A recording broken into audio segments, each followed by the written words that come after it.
Tyre ஏன் இப்படி வழுக்கையா இருக்கு டிரைவர் சார்? டயரா சார்? நானும் டிரைவர் தான் சார், நானும் வண்டி ஓட்டணும் தான். சரியா, இது டயரா? இது எப்படி ஓட்ட முடியுமா? இது ஓட்டுற ரூல்ஸ் இருக்காது. ஒரே கேள்வியில் உலகம் முழுவதும் பிரபலம். இல்ல இப்படி இந்த மாதிரி அன்கண்டிஷன் அரகுறை வண்டியை வச்சு ஓட்டலாம் நீங்க சொல்றீங்க, அப்படிதானே? அப்ப டயர் யாரு சார்? டயர் இப்படி தான் வச்சிருப்பாங்களா? தூத்துக்குடி கொத்தனார் டு தாவேக எம்எல்ஏ என்ன பண்ணிருக்கு சார்? என்ன சொல்றாருன்னா பெயிண்ட் அடிச்சிருக்குன்னு சொல்றாரு. யார் இந்த ஸ்ரீவைகுண்டம் எம்எல்ஏ சரவணன்? இந்த தொகுப்பில் பார்க்கலாம். தூத்துக்குடி மாவட்டம் ஸ்ரீவைகுண்டம் எம்எல்ஏ நடத்திய ஆய்வுதான் தற்போது சமூக வலைதளத்தில் பேசுபொருளாக மாறியுள்ளது. அவர் நடத்திய ஆய்வின் ஒரு பகுதியை மட்டும் கட் செய்து ட்ரோலிங் செய்து வருகின்றனர். உண்மையிலேயே என்ன நடந்தது, யார் இந்த எம்எல்ஏ சரவணன் என்பதை இந்த வீடியோவில் பார்க்கலாம். எம்எல்ஏ சரவணன் தாசில்தார் அலுவலகத்திற்கு வரப்போகிறார் என்ற தகவலால் அந்த அலுவலகத்தை பரபரப்பு பற்றி கொண்டது.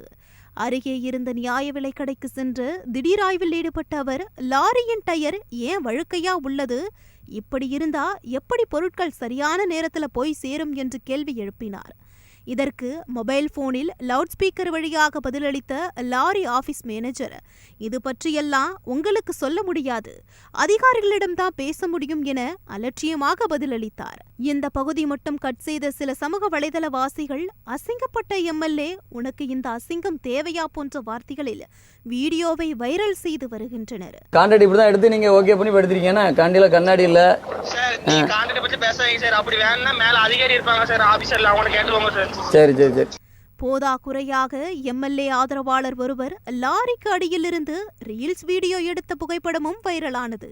ஆனால் உண்மையில் நடந்தது என்னவென்றால், அவர் லாரியை நோக்கி சென்று கேள்வி எழுப்பியதற்கு முக்கிய காரணம் லாரியில் நம்பர் பிளேட் இல்லாமல் இருந்ததுதான் என கூறப்படுகிறது. மேலும் என்ஜின் சேஸில் வண்டியின் பதிவு எண்ணும் அழிக்கப்பட்டிருந்துள்ளது. இது அவருக்கு சந்தேகத்தை ஏற்படுத்திய நிலையிலேயே அவர் இதுகுறித்து கேள்வி எழுப்பியுள்ளார். தெளிவா நம்பரை கொத்தி வேணா உங்களுக்கு ஒரு போட்டோ எடுத்து விடுறேன், கொஞ்சம் பார்த்துட்டாங்க. லைன்ல வரீங்களா? இல்ல இது எதுக்கு கொத்தி இருக்காங்க சார்? இந்த முறைப்படி ஆர்டிஓ காட்டத்துல சேஸ் நம்பர் எடுத்து காட்ட சொல்லுவாங்க சார், அதுக்காண்டி எடுத்துப்பாங்க சார். சுரண்டி இருப்பாங்க வண்டியை. சுரண்டல சார், கொத்தி இருக்கு, நம்பர் அழிக்கப்பட்டிருக்கு. உங்களுக்கு புரியுதா இல்லையா?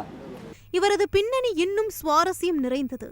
மும்பையில் கொத்தனாராக வேலை செய்துள்ளார் சரவணன். லாரி தொழில் முதல் லாட்டரி தொழில் வரை அனுபவம் வாய்ந்தவர் என்றும் கூறப்படுகிறது.